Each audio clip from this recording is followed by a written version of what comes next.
Hi, welcome to the lab lesson about the machine learning pipeline. This lesson is based on the machine learning pipeline notebook we provided to you. The notebook has been developed through Kaggle to use the Common Voice dataset, a corpus of speech data. Our goal is to train a classifier that detects the age of a person based on his or her voice.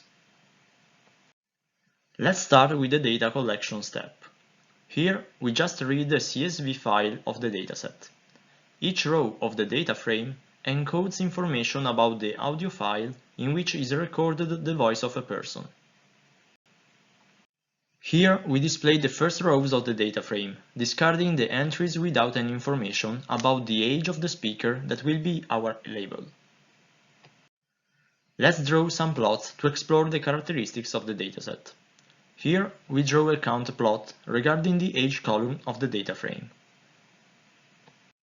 We can see that the dataset is imbalanced, so data balancing could be a possible step of our pipeline, even if we are not going to implement it in this lab. Here, we draw a count plot considering both the age and the gender columns. The last plot we'll see is a displot related to the accent and the gender columns of the data frame. Just note that the height and the aspect arguments can be used to set the size of the figure. Let's move on to the data preprocessing step. First of all, we select only the columns we are interested in. The file name is useful to load the audio file related to the speaker. The age of the speaker will be our target label, while the speaker gender will be one of our features. Then we clean the data frame by dropping the entries without any information about the age and the gender of the speaker. And this is the current data frame. Hence we can transform our data. In particular, we convert the string gender into a float number. The next step of the pipeline is feature engineering. Thanks to a proper analysis, we decided to extract the following features from each audio file.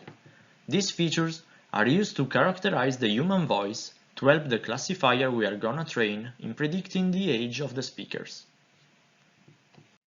We will extract the gender from the data frame, while from the audio file a list of features related to the frequency domain of the audio file. In the notebook, you will find more details about each of these features.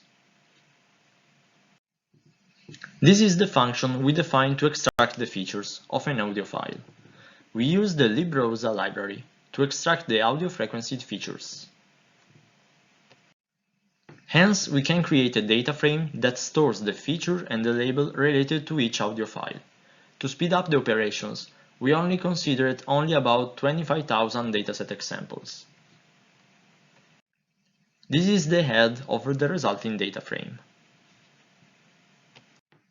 Now we can transform our features. We use the standard scaler of the Scikit-learn library. This method standardizes features so that they have zero mean and unit variance. Here you can see how the features related to the same audio file change after the application of the standard scaler. Another thing to do is to encode the labels as numbers, as required by many machine learning methods. The feed transform method is used to train the encoder that will learn how to convert each label to a number, and then directly transform each label in the corresponding number version.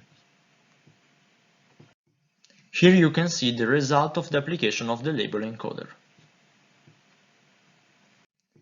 For the feature selection step, we use the select_key_best method of the Scikit-learn library.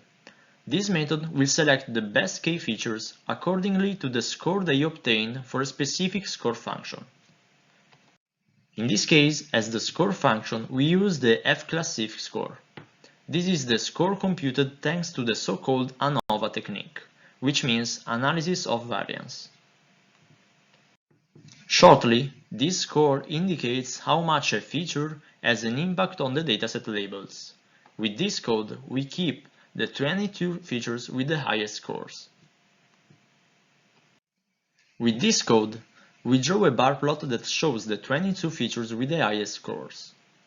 The indices array contains the indices of the features sorted based on the score of each feature. The next step is model selection. Here we choose two types of classifiers as candidate models, a support vector machine classifier, SVC, and a random forest classifier. We will see in detail some classifiers in another course. The idea here is to tune the models and then select the tuned model that has the best performance on the test set. First of all, let's define a list of tuples. Each tuple will contain one of the classifiers and a dictionary that contains the values of some of the classifier hyperparameters. We will use a grid search approach to create all the possible combinations of these values. For each tuple of the list, we create another cross-validation process. This will split the dataset into three folds. At each iteration, one fold will be the test set, while the other folds will be the training set. Then we create an inner cross-validation process with two folds that will further divide the training set in order to obtain also the validation set. In this case, at each iteration of the inner cross-validation process, one fold will be the validation set, while the other one will be the training set. Hence, we define the grid search process. The arguments are the classifier, the hyperparameters values to create the combinations, the F1 score metric to evaluate the results of each combination, the inner cross-validation process to make everything more robust, and the refit argument that is used to retrain the model with the best combination of hyperparameters on both the training and validation data to maximize its performance. The feed method on the grid search variable is used to start the process. The best model is then taken thanks to the best estimator attribute. This model is then used to make predictions on the fold considered as the test set at each iteration of the outer cross-validation process. We save the score obtained on the test set at each iteration in order to obtain at the end the overall performance of each tuned model. This is the output of the prints of the previous code. On the part of the dataset we used, the support vector machine classifier overcomes the random forest classifier. The last step we have implemented is model analysis. In particular, we define a function to plot a confusion matrix received as input. The purpose of this code is mainly to apply a color to each square of the matrix based on its values, and to change the color of the matrix annotations based on their background color. With these lines of code, we split again the dataset into training and test sets. We build a support vector machine classifier with the best combination of hyperparameters we have found at the previous step.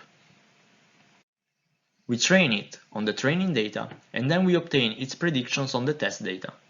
These predictions are used to compute the confusion matrix thanks to the method provided by the Scikit-learn library. Then we use the function we defined before to plot the normalized confusion matrix. Here, for example, we can see how the teens label is often confused with other labels. In particular, it tends to be confused with the 30s and the 20s labels. We arrived at the end of this course about an introduction to machine learning with Python. I hope you enjoyed these lessons. Let's meet again in other courses made by Marktechpost.com. See you!